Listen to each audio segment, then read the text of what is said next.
यहाँ पे एक क्वाड्रिलेटरल है जिसने एक सर्कल को सर्कमस्क्राइब कर रखा है ना, मतलब इस क्वाड्रिलेटरल की जो साइड है उस सर्कल को टच कर रही है ना, ये क्वाड्रिलेटरल सर्कल के बाहर है। अब ये कह रहे हैं कि सेंटर पे ये जो एंगल बन रहा है तो ये ऑपोजिट, इन दोनों एंगल्स का सम 180 है। उसी तरीके से ये वाला और ये वाला एंगल का सम भी 180 है।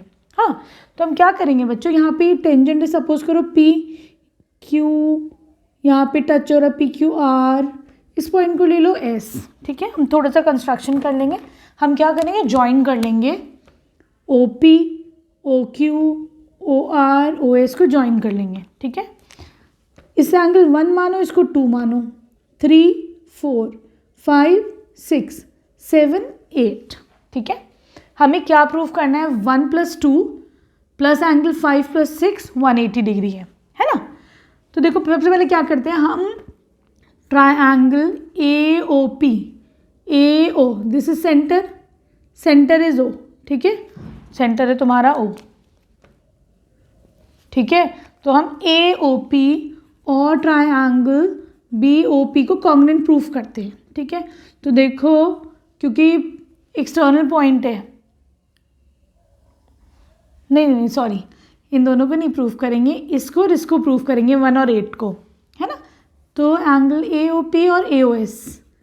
ठीक है, देखो ए एक्सटर्नल पॉइंट है, इससे ए एस और ए पी दोनों जो हैं वो इक्वल होंगे, है ना, ए एस और ए पी दोनों इक्वल होंगे। ठीक, तो तुम लिख दोगे A S is equal to A P, tangents from the same external point A. ठीक, फिर अगला O A is equal to A, ये कॉमन है। ठीक है, O S is equal to O P क्योंकि ये रेडियस है। ठीक है, ये tangents from the same external point. ठीक है, और ये था कॉमन। तो तुम देखो the triangle A O P is congruent to triangle A O S. ठीक है, हम सी पी सी टी से कह सकते हैं angle 1 is equal to angle 8 by C P C T. ठीक है, सिमिलरली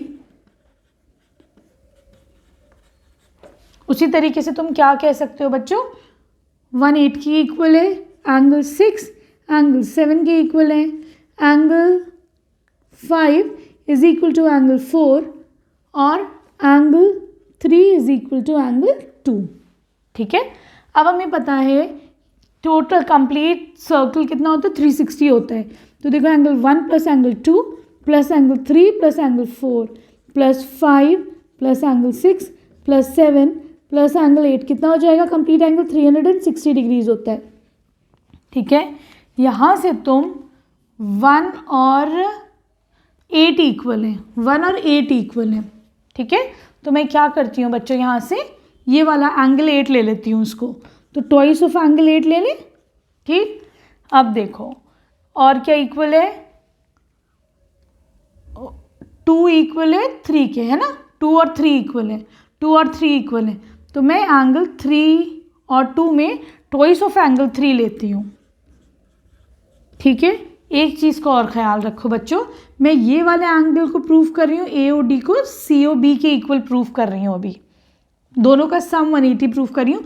तो मैं एंगल 8 के टर्म में लूँगी, एंगल 7, एंगल 3 और एंगल 4 के टर्म में लूँगी, इस चीज़ को ख्याल रखना। ठीक है, तो हमने ये दोनों भी ले लिया, 4 और 5 इक्वल हैं, 4 और 5 इक्वल हैं, तो मैं एंगल 4 के उसमें लूँगी, तो ट्वाइस ऑफ एंगल 4 ले लिया। ठीक है, इन दोनों को मैंने ट्वाइस ऑफ एंगल 4 ले लिया। ठीक, अब क्या इक्वल है, 6 और 7 इक्वल है ना, तो मैंने एंगल 7 के टर्म्स में लिया। ठीक है, तो मैंने ट्वाइस ऑफ एंगल 7 का कर लिया इन्हें। ठीक है, this is equal to 360 degrees, है ना, सही। सब में से कॉमन ले लो 2, तो एंगल 8 और 7 दोनों को एक साथ लिख लो, एंगल 3 प्लस एंगल 4 को एक साथ लिख लो। सब में से मैंने 2 कॉमन करके यहाँ ले लिया, डिवाइड बाय 2 कर दिया, कितना हो जाएगा 180 डिग्रीज। ठीक है, सही है। अब तुम देखो बच्चों क्या हमें नज़र आ रहा है, एंगल 8 और एंगल 7 क्या है, एंगल ए ओ डी। ठीक है, इसीलिए मैंने जो है सबको 8 और 7 के उसमें करा था। ये देखो angle 8 plus angle C, angle A O D plus 2 और 3 और 4 एंगल सी ओ बी किसके इक्वल है, 180 डिग्रीज के। ठीक है बच्चों, सही है, हो गया ये प्रूफ। उसी तरीके से तुम ऊपर वाला भी प्रूफ कर दोगे। ठीक है, similarly we can proof, similarly करके ही डाल देना, similarly angle A O B, क्योंकि फिर बहुत लंबा सॉल्यूशन हो जाएगा। This is also equal to 180 degrees. ठीक है, here we end this chapter. Video पसंद आई तो प्लीज़ चैनल को सब्सक्राइब करना। Thank you for watching Braino solutions.